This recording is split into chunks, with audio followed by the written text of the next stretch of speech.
अस्सलाम वालेकुम जी, कैसे हैं। जिस तरह के हम पिछली वीडियो में देख चुके हैं कि किस तरह से एक टेबल को हम प्राइमरी की के साथ बनाते हैं और उसको दूसरे टेबल में एज ए फॉरेन की रेफरेंस के तौर पे हम उसको अटैच कर देते हैं। इस तरह से हमारा डाटा जो एक टेबल में होता है वो दूसरे टेबल में जब लिंक करता है तो वो हम पीछे से उसको डिलीट नहीं कर सकते। और दूसरा फ़ायदा ये होता है प्राइमरी की का कि हम डुप्लीकेट रिकॉर्ड से हम बच सकते हैं, हम अपने डाटे को डुप्लीकेट रिकॉर्ड से बचा सकते हैं। तो मुख्तसर सा इसको दोबारा से स्टार्ट करते हैं। मुख्तसर सा हम अगले स्टेप पे चलते हैं जिसके अंदर है डाटे को इंसर्ट करना। सबसे पहले हम डाटे को इंसर्ट करते हैं डिपार्टमेंट में। तो हम यहाँ पे क्यूरी लिखेंगे इंसर्ट इनटू, उसके बाद हम टेबल का नाम जैसे कि हम डिपार्टमेंट में कर रहे हैं और यहाँ पे हम दो तरीक़ाकार से इसको इंसर्ट कर सकते हैं। एक तो ये कि हम स्पेसिफाई कर दें कि किस कॉलम को रेफरेंस हम वैल्यू के तौर पे दे रहे हैं, जैसे कि डी कोड और डी नेम, ये हमारे कॉलम के नेम थे। तो और हम यहाँ पे लिख देंगे वैल्यूज़, और जिसकी डाटा टाइप नंबर हो उसके अंदर हमें सिंगल कोट लगाने की ज़रूरत नहीं है। उसके बाद कोमे के बाद सेकंड जो है जिसकी डाटा टाइप वाल्चर या डेट हो उसके साथ हमें सिंगल कोट लगाना लाजमी होता है। तो डिपार्टमेंट में हम कर देते हैं आईटी, और ये हमारी एक इंसर्ट रिकॉर्ड जो है इंसर्ट हो जाएगा।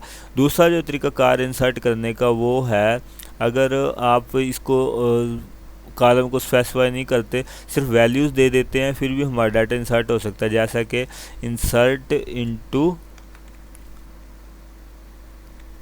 और उसके बाद डीपीटी,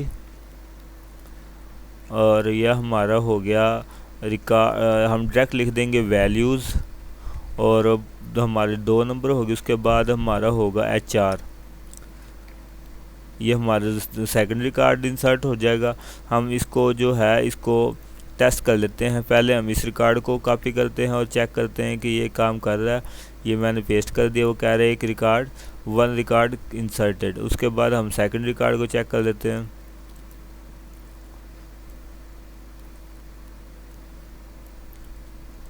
सेकंड रिकॉर्ड जो कि हमने स्पेसिफाई नहीं किया कि इसके अंदर कौन सा कॉलम के अंदर कौन सी, क्योंकि हमें एक तरतीब का पता है, 2 कॉलम है, पहले नंबर आ रहा है, दूसरा जो है वो हमारा डिपार्टमेंट का नेम आ रहा है। हम इसको इंसर्ट करते हैं, चेक करते हैं, सेकंड रिकॉर्ड भी इंसर्ट हो गया। अब हम इसको कमिट कर देते हैं। कमिट जो है ओरेकल में बहुत ज़रूरी है। कुछ डेवलपर टूल ऐसे होते हैं जिनके अंदर ऑटोमेटिक कमिट हो जाता है। जब आप रिकॉर्ड को इंसर्ट करते हैं, डिलीट करते हैं, अपडेट करते हैं, तो आपको डेटाबेस में रिकॉर्ड को परमानेंटली सेव, डिलीट या अपडेट करने के लिए कमिट करना पड़ता है। इस तरह ओरेकल में डाटा जो है वो टेम्परेरी तौर पर सेव होने के बजाय परमानेंट सेव हो जाता है। जैसे कि अब ये दोनों रिकॉर्ड टेम्परेरी हैं, अगर हम नेक्स्ट कोई काम करेंगे तो ये काम हमारा रिवर्ट हो सकता है। जबकि जब हम कमिट कर देते हैं तो वो हमारा जितना भी डाटा हमने इंसर्ट किया था, डिलीट किया था, अपडेट किया था, वो सब हमारा कमिट हो जाता है। डाटाबेस उसको जो है वो परमानेंटली सेव कर लेता है। ये हमारा कमिट हो गया।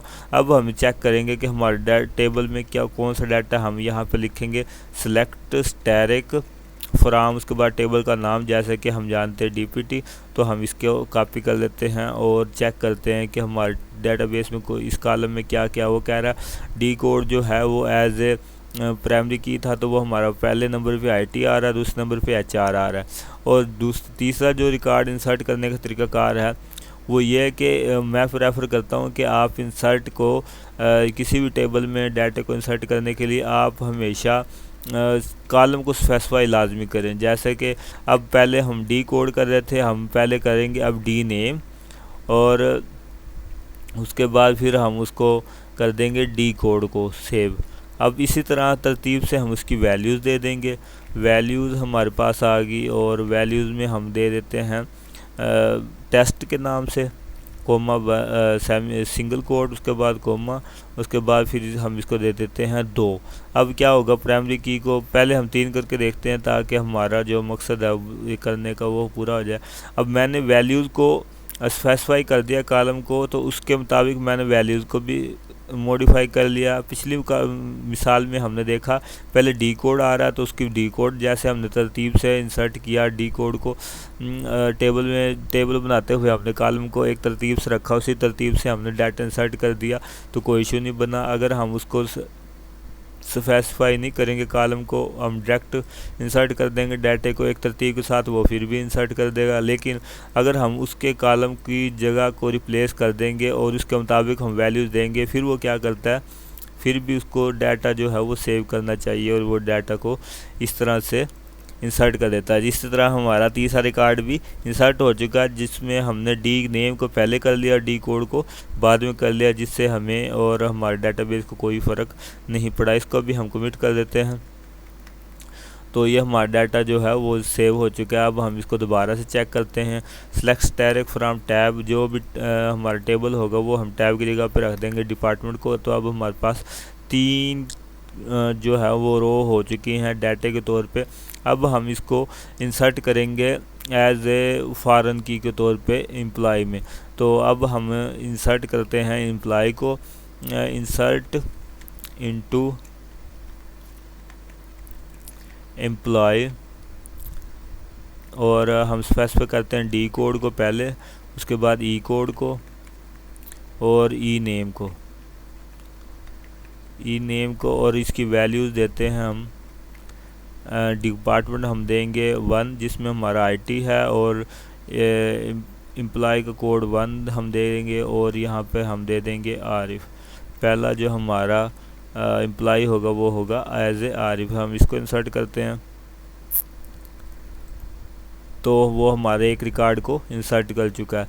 इसी तरह अगर हम उसके दूसरे रिकॉर्ड को इंसर्ट करें, जैसा कि हम जानते हैं इंसर्ट इनटू, और इसके अंदर हम टेबल के अंदर कॉलम को स्पेसिफाई नहीं करेंगे इंप को, और यहाँ पे हम डिपार्टमेंट कोड हम दे रहे हैं 2 और एम्प्लॉय कोड भी 2, और ये हमारा टेस्ट के नाम से एक एम्प्लॉय होगा, और इसको ब्रैकेट बंद कर दी। अब हम यहाँ पर एक चीज़ की मिसिंग कर रहे हैं, वो है वैल्यूज़, जिसके अंदर आपने कॉलम को स्पेसिफाई नहीं किया, आपको वैल्यूज़ लाजमी लिखनी है। यहाँ पे वैल्यूज़ हम दे देते हैं।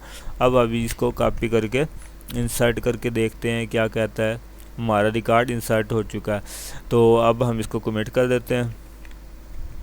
कमिट करने के बाद हम चेक करते हैं कि हमारे पास रिकॉर्ड में क्या है। इसके लिए भी हम करेंगे सेलेक्ट स्टैटिक फ्रॉम एम्प्लॉय।